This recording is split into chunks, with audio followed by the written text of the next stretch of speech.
some people are really kind of worried about the US, where I don't know if I'm going to get over the border. And if I get over the border, do I have to carry my passport everywhere just in case I meet up with an ICE agent?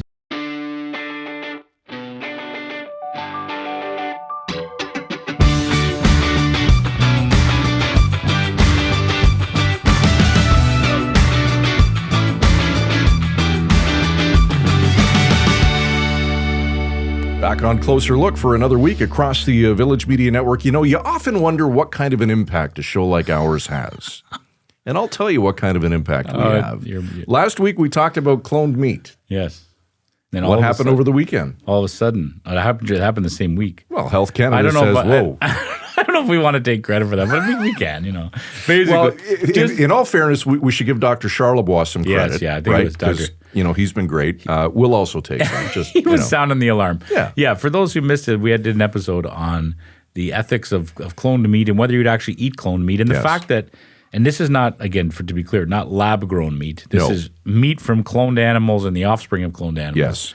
It's actually been available in the U.S. for years for sale. And most people have no idea that they're buying No idea. it.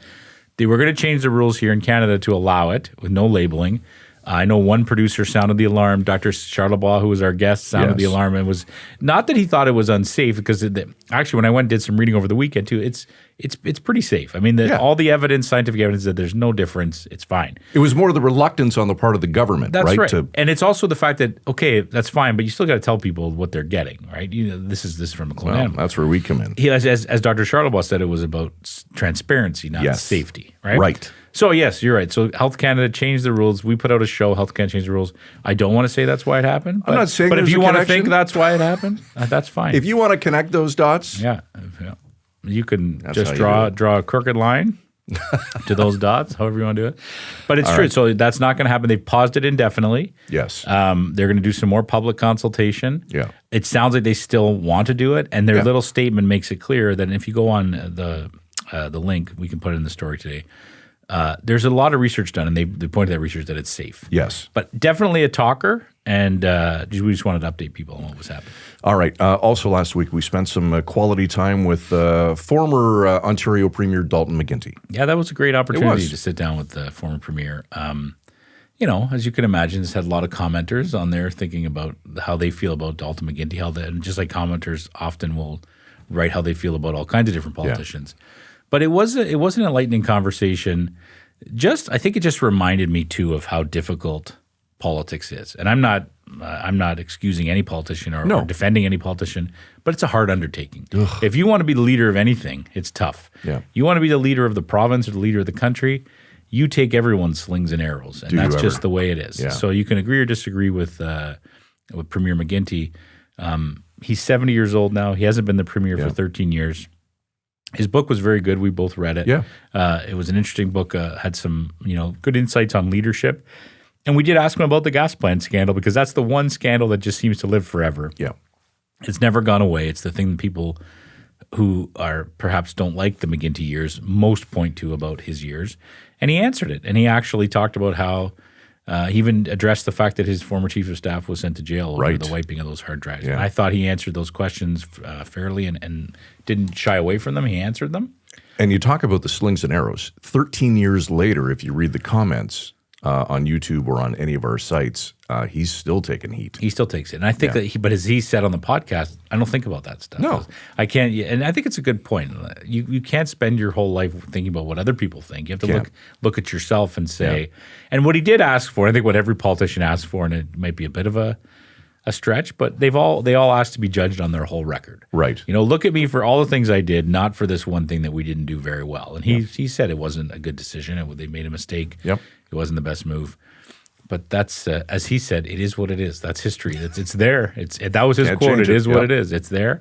But if you didn't get to watch the interview with Dalton McGuinty, definitely check it out. Yeah, it was enjoyable. Okay, today on the program, going to talk tourism and the one war that Canada seems to be winning in all of this. The travel war. The travel war, yeah. We've talked about this on the show a couple times, just about the different rules that are coming into place for snowbirds traveling to America, for example. The fact that in time they're going to photograph everyone going to Canada. Absolutely. That's eventually going to be the policy. It might take a few years to roll it out completely, but that's going to be the policy. And we're starting to see a little bit of the numbers come out about how tourism is down in the United States because there's a lot of new rules and maybe some people are not feeling comfortable traveling there. Yep. And tourism is up here to the tune of billions of dollars, actually.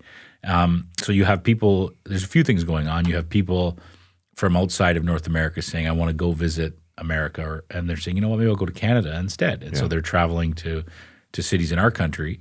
And then you also have the fact that people in Canada are choosing to stay in Canada and travel in Canada. So as we're going to hear from our guest today, it's a really big moment for the tourism industry in Canada, and how they're going to react to it is critical. We might be losing the current trade war with the United States, but there's one battle that Canada appears to be winning, the travel war. Now, simply put, since Donald Trump took office, the Canadian travel industry is booming. The U.S., not so much.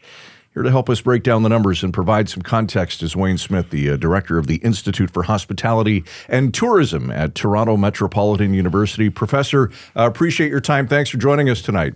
Good day. All right, Wayne, let's start with the view from the 10,000-foot level. Do you think that's a fair description that Canada is winning against the U.S. when it comes to travel and tourism? I don't think I'd describe it as winning or losing, but Canada is well positioned to do well.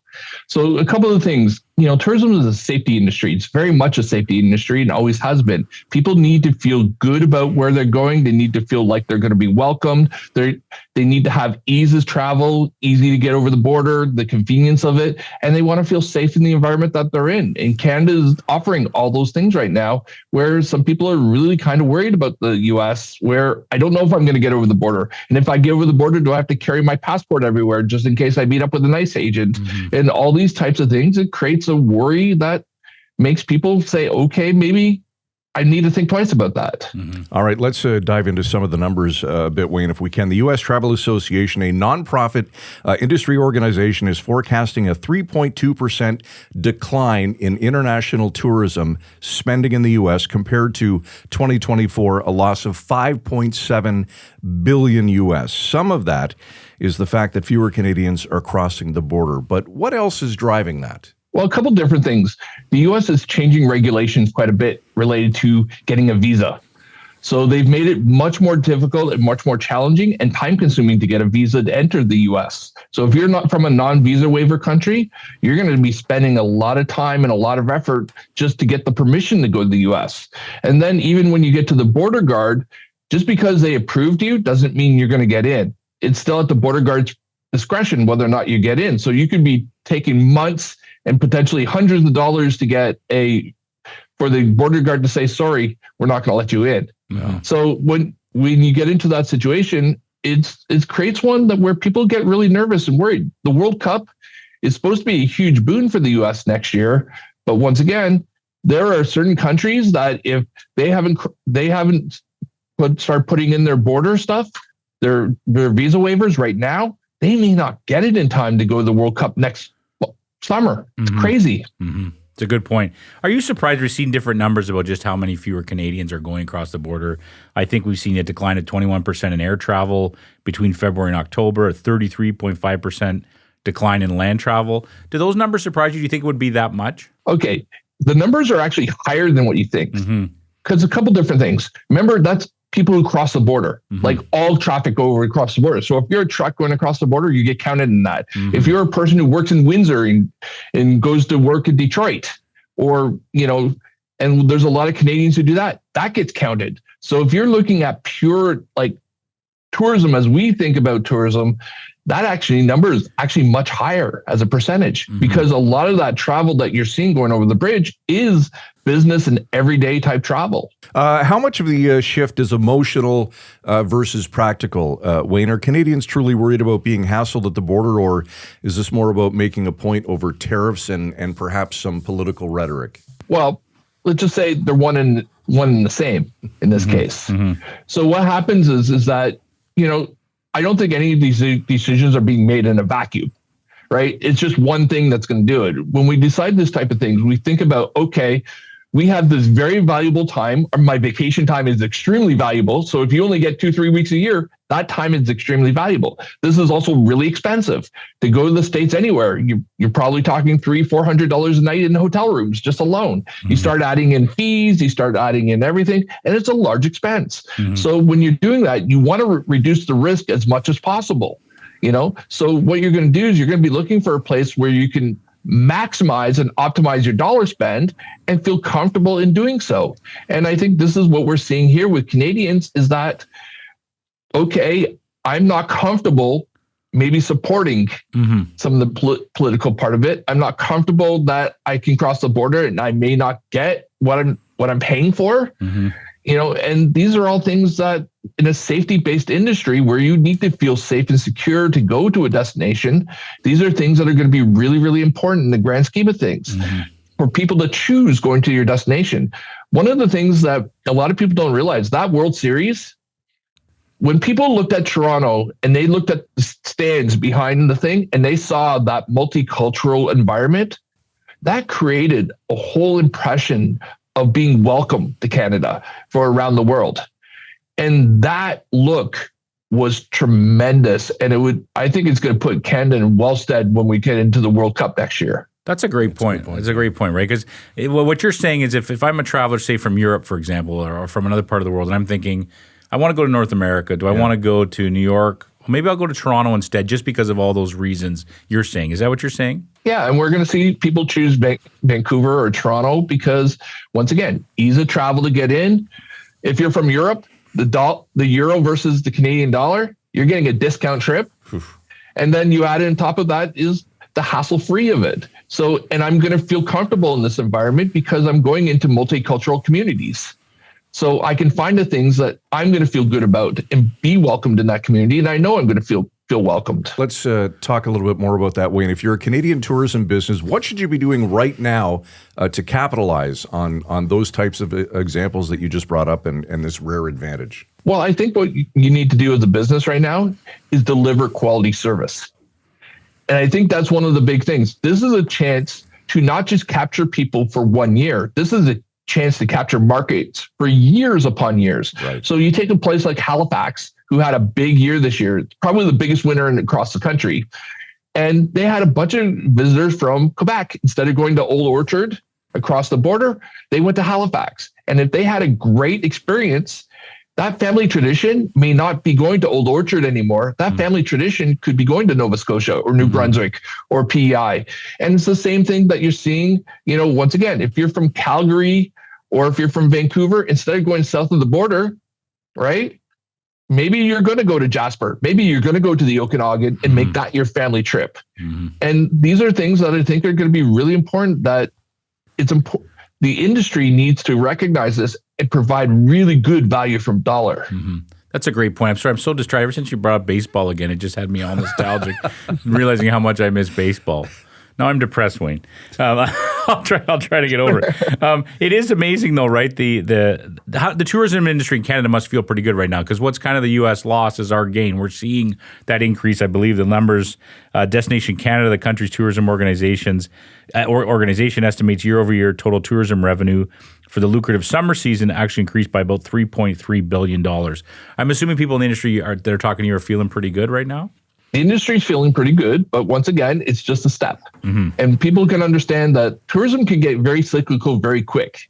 So if you're not delivering what the customer wants, they're going to choose a different destination very quickly. So you need to constantly deliver to the customer, and they know that. And that's part of the conversation that they have, that when you're traveling, and we got a couple of things. We almost got like a perfect storm with the economy right now. When people start feeling nervous about their jobs and stuff like that, they stop taking 3-week trips. They'll take a bunch of 4-day weekends. And that's one of the things that drove a lot of interprovincial travel this year, was people taking shorter trips, getting in a car. They didn't want to fly with the Air Canada disruptions. All those things, all of that almost came together in a perfect storm to create an amazing domestic tourism marketplace this year. It's a great point. It leads into my next question. I was going to say, how much of this tourism boom that we're seeing, if you want to put it that way, is people, Canadians, saying, you know what, I'm going to stay in Canada and go travel somewhere that I haven't been? A couple of things that a really good indications of that. Via Rail is actually bringing back the Via Strong Pass for the holidays, which means it had to have worked, right? Yes. They wouldn't have done it if it didn't work. So the second thing that I want to say is we're seeing some of the trends. A lot of the first and second generation Canadians, especially the younger people, actually wanting to travel and visit the Canadiana. So you're getting a lot of younger people now who want to do the cultural and heritage type sites. Mm-hmm. So especially the first and second generation Canadians, and that's a pretty large population. Mm-hmm. So you're getting young people who are interested in Canada and interested in learning about the country and learning about our history and learning about our cultures. And that's something we haven't seen as a nation in a long time. Mm-hmm. That's very encouraging to hear. I'm glad to hear that. Just to bounce back too, I'm wondering, I'd like to get your take on how much you think this issue that we've seen in the news lately about the U.S. border services taking photographs of Canadians as they come across the border. How much has that gotten into people's psyche? Is that part of the reason people are saying, you know what, that might be the final straw for me?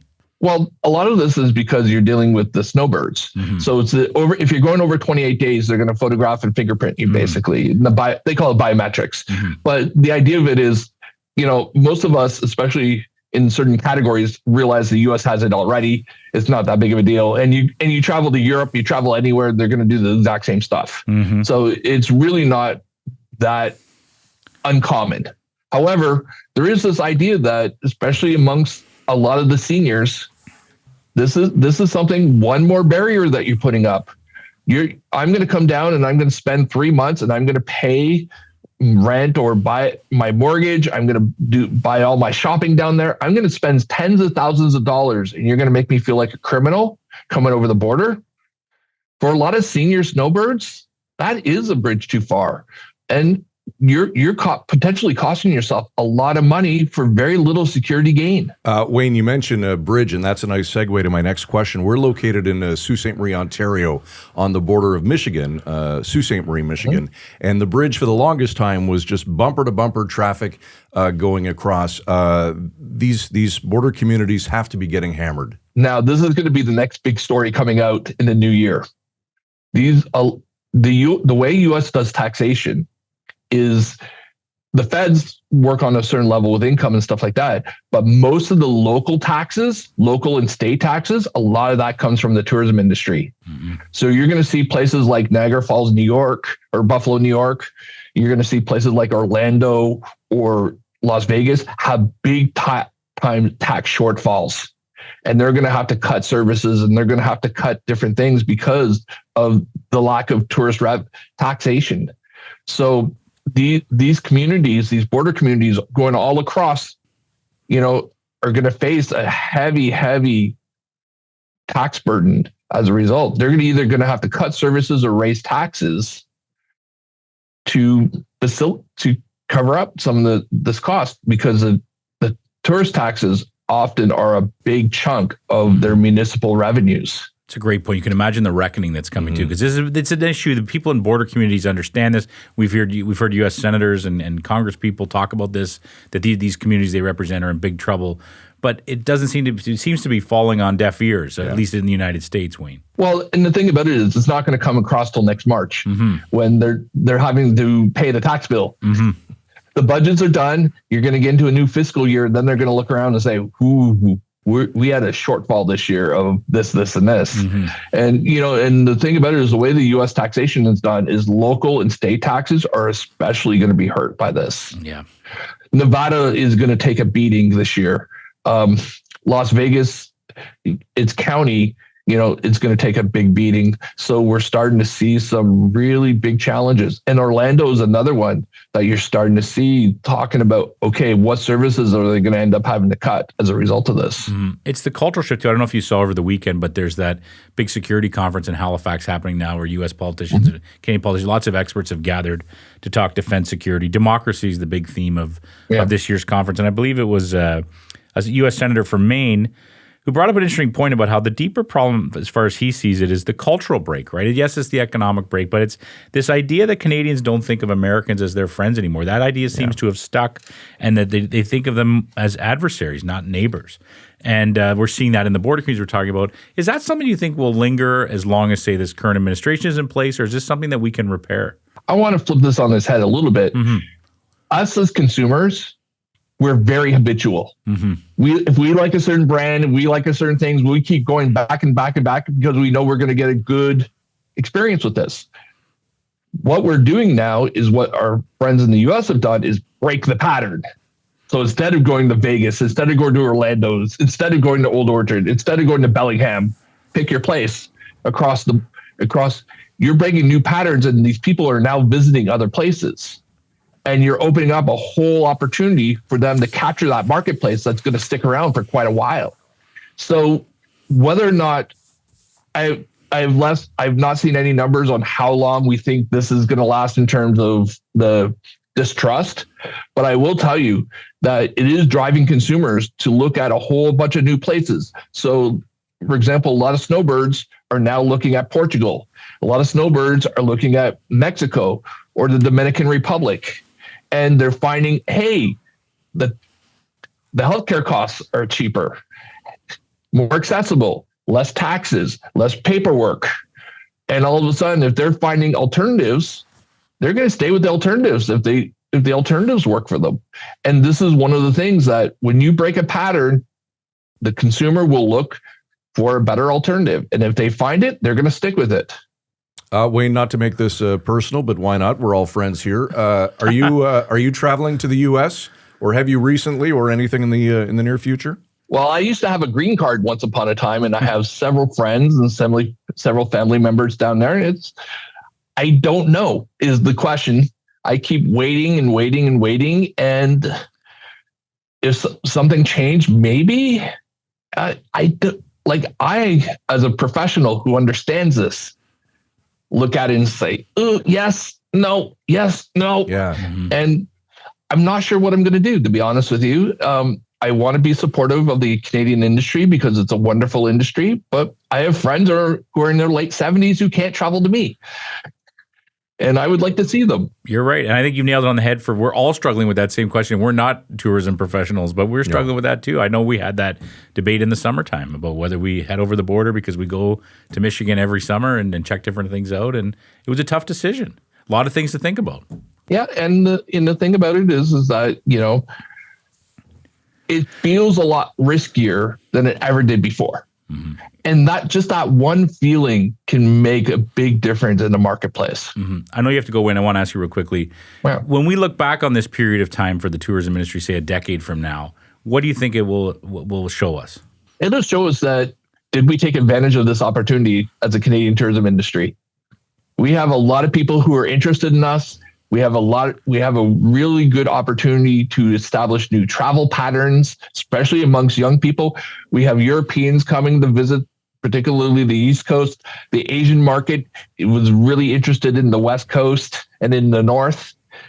You had a bunch of young Canadians who are newer Canadians or first and second generation who wanted to know about the country.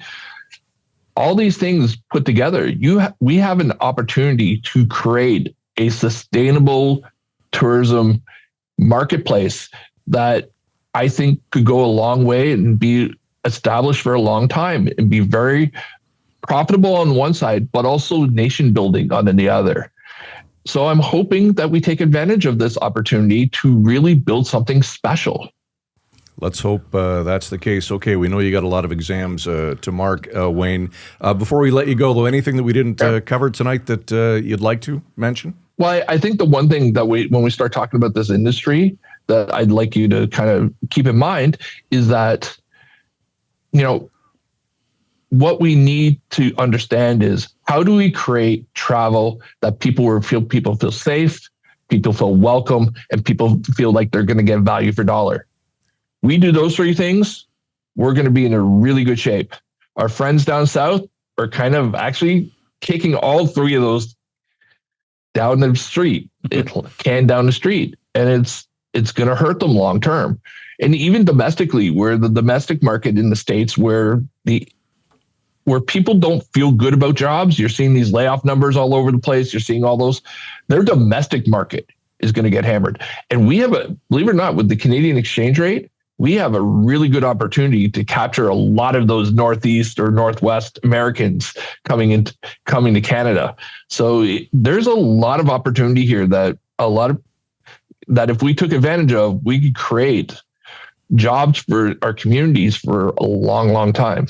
All right, there's Wayne Smith, the director of the Institute for Hospitality and Tourism at Toronto Metropolitan University. Wayne, good to see you tonight. Appreciate your time.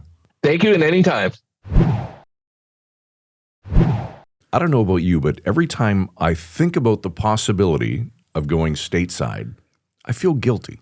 Yeah, do you? I do. Yeah, you're not patriotic? Well, I'm very. Look, that's what I'm saying. You don't feel patriotic by good. No, I feel like I'm There's no breaking the rules. Not going to do it. Mm-hmm. Used to love traveling there, but it just, I don't know, just doesn't feel right. Well, I'm not going to lie. Like I said to Wayne, we had a very heated discussion over the summer. We go to Comerica Park to see the Tigers every year. It's a family tradition. It's my favorite place on earth. The kids grow up fast. Who knows how many more games we're going to go together. Absolutely. And we decided to go, and I did feel guilty about it. But then I was angry because I'm like, why has this got to ruin my favorite thing in the world that I go to, that we do? Well, and we thought about, could we go to Toronto and see them play, but that didn't work out with our schedule the weekend they were in town. I don't know. I guess it's like anything. I understand why people make their own decisions. There's still tens of thousands of snowbirds going to live in the United States. That's their call. They do what they think is best. What struck me most about the conversation was the economic side. And we were this, right? The fact that he reminds us that a single snowbird couple would spend thousands and thousands of dollars that winter, whether it be on accommodations, rent, whether if they're staying at a resort that they're renting, restaurants. They're spending all their money south of the border. Yep. So it's not going into the Canadian economy. On the flip side, he talked about how the fact that right now our tourism industry here is doing well at a time when there's a lot of economic uncertainty. It's good news. It means people are working and they have those jobs that exist there's a demand for those jobs. So it's a good news story for Canada. I do think he's right in the sense that we'll look back on this in a few years. And did we take advantage of it? It was a great question you asked. I mean, what do we do if you're a tourism operator? How do you take advantage of this? You have all eyes are on Canada. People are saying, I'm not going to go over there. I'm going to come over here. So what do I go see? And I know here in Canada, and I've heard this from several people, that they've adopted the philosophy that we live in this, beautiful country. Let's explore it. Mm-hmm. There's so much beauty in our very own country to see. Absolutely. I know we've started doing that, trying to check off all the provinces and territories. You guys have done that. Yeah, because we just live in the best place in the world. Oh, yeah. You could jump in your car and just go driving, especially up Northern Ontario. You can go either way up here. Oh, it's great. And the other thing, just to hammer home the point too, it's endlessly fascinating to me, the cross-border communities and what has changed. We live in one, Michigan, right across. You can see it across the river from our office. But there's so many border communities in Canada and the United States where they share. Whereas, that senator at that conference in Halifax mentioned that, people go across the river for a haircut. Oh, my God. Barbers. That's what it was like here. Yep. And I drive by that bridge every day on the way to work, and there's not a single vehicle going. I don't even see trucks going over. I never, because I look every time. Yep. And I never see a car going either way. It's been months since I've seen a vehicle. And if you don't live in a border community like we do, you may not appreciate this, but it was a thing that you would go across and you would buy your gas and you'd pick up a case of beer and maybe some milk and some eggs because it was that much cheaper when the dollars were a little closer to each other. But you're right. Now it's like ghost town. There is a researcher, I believe it's at Northern Michigan University. Maybe we can ask him to come on the podcast at a future date. But he's been kind of tracking that area of the world, the Upper Peninsula of Michigan, and how it's the border rules and the tariffs have impacted. And what he's noticed, he's even checking what people are Google searching in that area. Oh, wow. And people searching cross-border shopping into Sioux, Michigan is way down. But way up are people asking, like, can I go tour in Algoma region, like in Canada, on the Canadian Interesting. side? So it's funny how it's not just, you're not seeing it in the border crossing numbers, you're seeing it in Google searches. It's a fascinating time to be watching all this stuff happen. It certainly is. All right. Bottom line, we should go on a trip together. Three of us. Or not. Road trip. We've done that once. Across the country. It was pretty good. Well, we should do that again. Thank goodness the cameras weren't rolling 24 hours a day of that trip. Let us know what you think. Are you traveling to the United States during the winter or any other time? We'd love to hear your thoughts. Closer look at villagemedia.ca. And if you have yet to do so, please subscribe. Closer Look Podcast.ca. We'd love for you to do just that. For Derek Turner, producer of this evening's program, and Michael Friscolanti, our editor-in-chief, I'm Scott Sexsmith. Thanks for watching. We'll see you tomorrow night at 7 right here on Closer Look. Frisco and Scott's Wardrobe provided in part by Moores, Sault Ste. Marie.